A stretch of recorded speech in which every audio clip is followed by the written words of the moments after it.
Okay, folks, we have Coach Kim Caldwell, Jewel Spear, and Talaysia Cooper up here. We're going to open up with a statement from Coach, and then we'll go to some questions for the student athletes, and then we'll come back with Coach. If you have a question, please raise your hand. But, Coach, if you don't mind, an opening statement, please.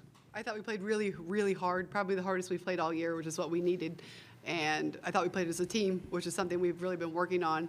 And hats off to the Ohio State fan base. It was loud in there for a period of time, and I thought we did a really good job. Our huddles were tight. We did a really good job of playing through the runs, which is something we talked about. Okay, we'll open up the floor for questions for the student athletes. Please. We have our report for both Julie and Talaysia. Just what does it mean to be in the Sweet 16 this year? It's great. We've been working hard to get here all year. We put in the work day in and day out, and this is something we wanted. Yeah, I say it means a lot for this program and the people that are here right now. With Coach Kim coming in for her first year and the people that stayed and the transfers that came, it just talks a lot about the culture that we established on day one and that everybody's playing a part in what we're doing right now. Jewel, what does it say about this group to come back after that Ohio State 16-0 run and kind of punch right back? Yeah, we knew that they were going to go on a run. They're a really good team. We went on our run. They went on their run. But we just stuck together. Our huddles were very tight. We stayed calm. It was very loud in there, so we needed each other, and we had each other's back. Jewel, Talaysia, and Samara both played over 30 minutes tonight. What do you think it says about them that they're able to play at such a high level for so long? Yeah, I think it just says, like, they're willing to do whatever it takes for the team. And Coop was out there. She had 7 steals, which is crazy. So she was playing both sides of the court. And then Sam was out there making plays as well. So it just says that our conditioning is really good as well. Brianna McKay, Columbus Dispatch. In that 16-0 run for Ohio State, Jelani Cambridge was kind of leading the way. What did you guys kind of do defensively to kind of stop her and contain her for the rest of the game? Yeah, just try and guard her as a team. We know she's a really good player that likes to get downhill. So we were trying to get in our gaps better and force her to make passes and other people to score. Any other questions for the student athletes? And I will check on the Zoom if there's anyone there. Michael, anyone that you see? Maria, you have the mic.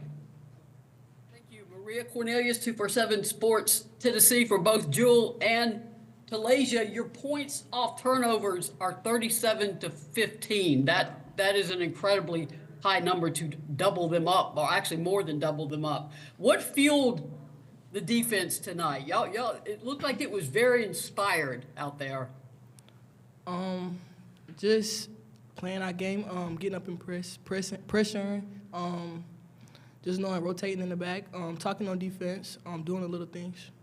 Yeah, I thought we were, like Talaysia said, I thought we were very aggressive in our press up front, and our back line rotated up and got a lot of steals.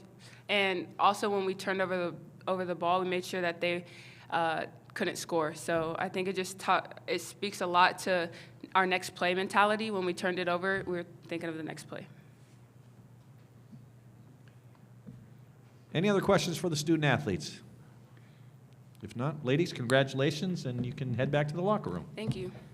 Oh, we can keep these? Yep. Folks, we'll open up the floor for questions for Coach Caldwell. Right down there on the right. Kim, just at what point this season did you think that this team was going to be capable of making a Sweet 16 run?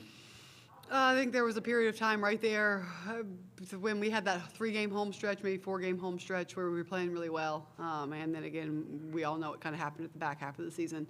But at that point in time, I knew we could do it. That was something we talked about from the very beginning, is we wanted to make it to the Sweet 16. Felt like when Ohio State went on that 16-0 run, it was kind of some of the issues from earlier in the year when you get a lead and kind of instantly lose it. What does it say about this team that was not the case this time, that they punched back after that run? I think that we're growing. I think we're playing as a team. We talked about that. We knew it was going to happen. And we've been through that a lot. We've been through it countless other games. And I told them that I don't want to have to bail them out with timeouts. I want them to be able to just work through it. I did not really realize it was 16-0. I probably should have called a timeout. But they did a good job. I mean, I think we followed it with maybe a 14-0 run. Hey, Kylie Ashton, TVC News. Yesterday you talked about how you couldn't just wait around for them to miss shots, that you had to guard. How did that mindset help you get this win today? Yeah, I thought it was great early. I thought towards the end of the third, beginning of the fourth, we did give them some uncontested looks, specifically when they went on their run, and then a little bit towards the end of the game. So we could have kind of cleaned that up a little bit better. Maria, on Zoom, you want to ask a question, please?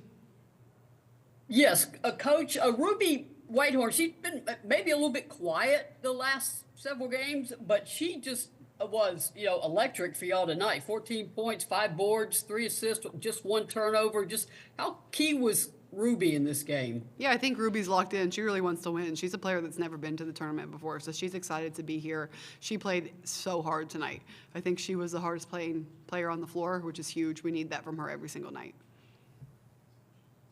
Following up on that run, it came right after you went on a 14-0 run yourself. Does that make it more difficult to kind of, get back to net neutral when you reach that high and then that low right after? Like, how do you approach the huddle when you did call that timeout to try to get things back on track? I didn't have to really say anything, and that's when our team is the best. And we've talked about it all year. They had it handled. They had it handled. I didn't even need to be here today. I didn't. They had it handled at halftime. They had it handled in the timeouts before I got there. They were saying things before I said it. I mean, there were countless times that I was getting ready to say something, and they already said it. So they kind of led themselves, which is big. What are the emotions just with bringing this program back to the Sweet 16 in your first year as head coach? I'm happy for them. I'm happy to see how excited they are. I guess at some point in time, I told them if we make it to the Sweet 16, they can wear whatever shoes they want, and they remembered that. I mean, they were telling me that when there was still time on the clock. And so just to see how excited they are and see what it means to them is nice. Yeah, the questioner online had the question to the players. You guys forced 23 turnovers. I believe, not sure, I don't have the box score in front of me, but one of the players had 7 steals. Yeah. Talaysia. Talaysia Cooper, 7 steals. Their point guard had 8 turnovers herself. Just your thought on getting this game at a pace and at a kind of a frenetic frenzy to where mistakes were going to happen. I mean, is that kind of what you wanted to have happen, I suppose? No, absolutely. We wanted to turn the pressure up, and we talked too. I thought we did a really good job of playing through our mistakes. We had a couple possessions where we turned it over and we got it right back. We turned it over and we got back and contested a shot at the rim and got the rebound. We would miss a layup and then we would go get the rebound. And so we knew it was going to be a kind of a game of mistakes. Anytime you have 2 teams that press and pressure and there's a lot of possessions, you're going to have some empty ones. And it's just making sure that the other team doesn't capitalize off of it. They fought so hard to get the lead, went ahead by 1 point, and 8 seconds later, it was Cooper hit a 3 8 seconds later, and you guys go back up and you never trail again. Just for them to have worked so hard to get the lead and then you grab it right back, that's got to be a little bit of a deflation for them and a big shot for you guys. Yeah, I think that, again, when you have teams that go on runs, you know that they're going to take a lead. We talked about it at halftime. We knew that we were up by 5. I told them that they were going to take another lead. I told them that the crowd was going to get into it, and so we just had to play through it.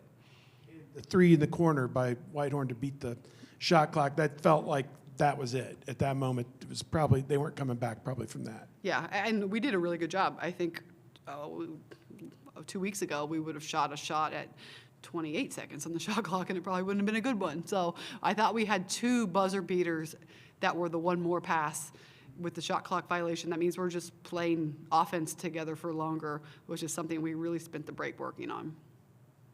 Samara Carpenter, TVC News.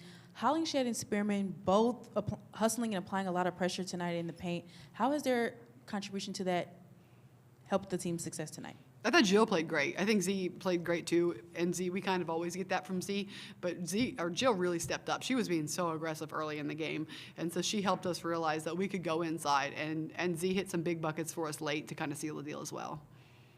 Coach, you mentioned the crowd a couple times. You got a chance to coach against this team, see the way that they play. What are kind of your impressions of this Ohio State program and where they can be? This is obviously second straight year where they fell short of the Sweet 16, and obviously their aspirations are to come back and get there eventually. Yeah, I mean, it's a stacked roster, a great program, great fan base.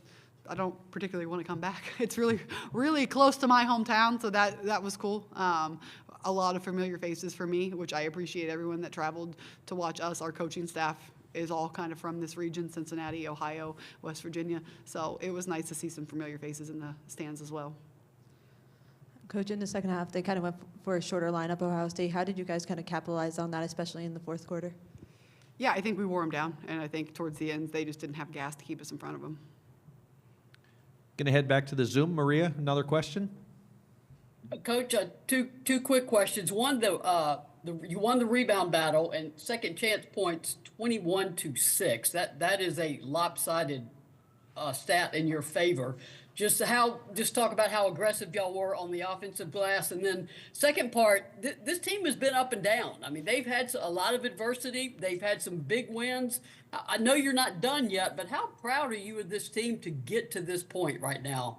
I'm incredibly proud of this team, and I'm proud of our rebounding effort. It takes rebounds to win in March, and we know that, and we have to continue to do that. Any other questions? If not, Coach, it's been a pleasure hosting you and your team. All the best in regionals. Thank you. Yes. Thank you. Yes, you're welcome.